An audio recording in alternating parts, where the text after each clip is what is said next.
Dice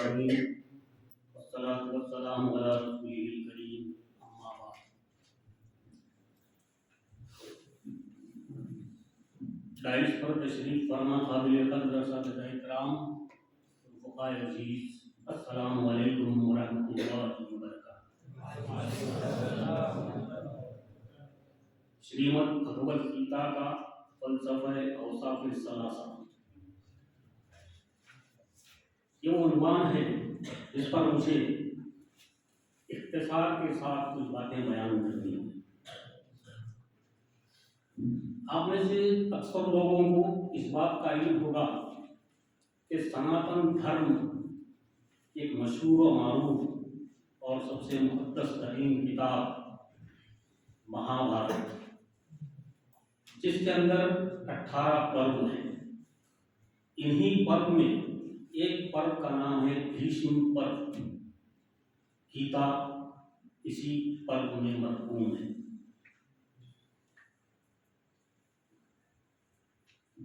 Gita दरअसल भगवान श्री कृष्ण की वाणी है। इसमें 18 अध्याय और 700 श्लोक हैं।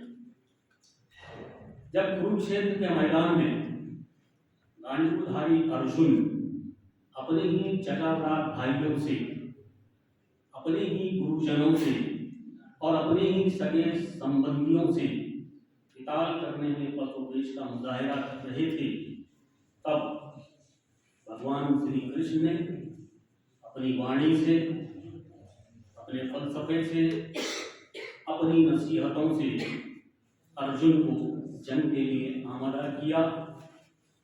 इस तरह महाभारत जंग वाक़ई हुई। मैदान जंग में श्री कृष्ण और अर्जुन के माबैन जो मुकालिमा हुए, उन्हीं मुकालिमों के मजमूए का नाम गीता है। गीता में एक अध्याय है जिसका नंबर 14, उसका नाम है गुणत्रय विभाग मुख। इसमें 27 श्लोक हैं। इस अध्याय में भगवान श्री कृष्ण इंसानी फितरत में मौजूद 3 खसलतों का जिक्र फरमाते हैं और उसकी तशरीह के साथ साथ उसके अंजाम से भी बाखबर करते हैं। वो कहते हैं कि लाफानी रूह को फानी जिस्म में बांधने वाले यही 3 औसाफ हैं, यानी गुण हैं। वो गुण ये हैं सतोगुण, रजोगुण और तमोगुण।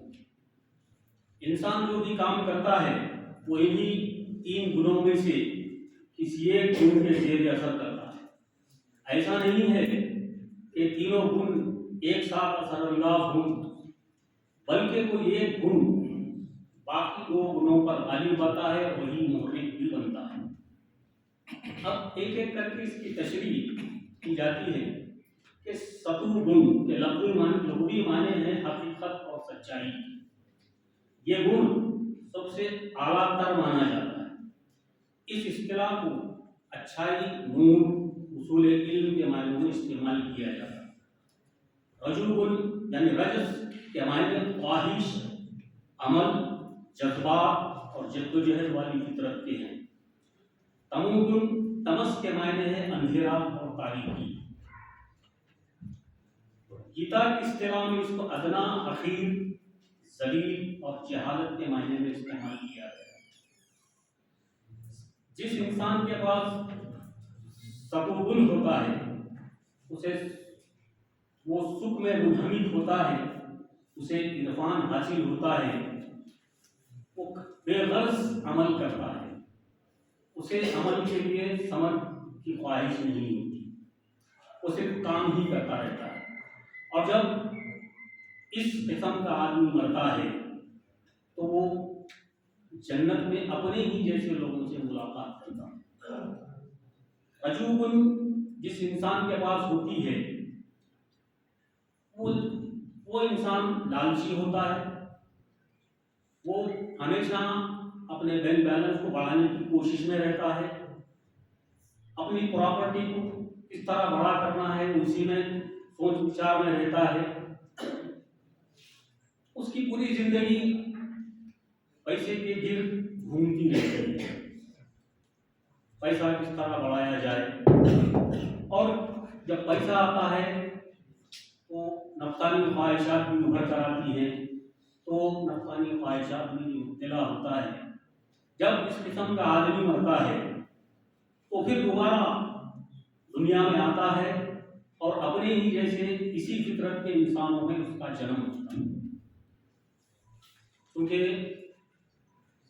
सनातन धर्म में रूह कभी मरती नहीं, वो बार बार लौटती है, आती है, जाती है।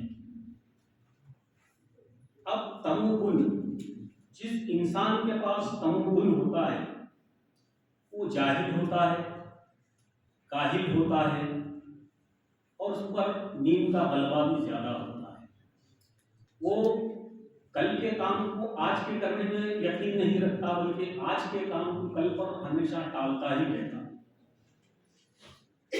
बेकार हरकतें करता है, लायानी हरकतें करता है, लायानी गुफ्तगू करता है, जिसका ना दुनिया में कोई भला होता है, ना आखिरत में कोई भला होता है। जब ऐसा आदमी की मौत वाक़ई हो जाती है तो वो नाकिस परिंदों और दरिंदों के रहमों में पैदा होता है। ये तो थी गीता के औसाफ सलासा। अब एक नजर कुरान पर भी डालते हैं। कुरान भी हमें 3 नफ्स के बारे में बताता है, नफ्स अम्मारा, नफ्स लव्वामा और नफ्स मुतमइन्ना। इसकी तौज़ीह व तशरीह करने की मुझे ज़रूरत नहीं है, क्योंकि आप लोग इससे अच्छी तरीके से वाकिफ़ हैं। अब कोई साहिब बसीरत आदमी एक तरफ गीता के औसाफ को और दूसरी तरफ कुरान के नुफूस का मुआवजना करे, उसे अपनी अक्ल की कसौटी पर परखे, तो उसे हक वाज़ेह हो जाएगा। उसे मालूम होगा कि हक क्या है, गैर हक क्या है। बस इसी के साथ मैं अपनी बात को ख़त्म करता हूँ। आपने मेरी बात को सुना, आपका बहुत बहुत शुक्रिया। वमा अलैना इल्लल बलाग।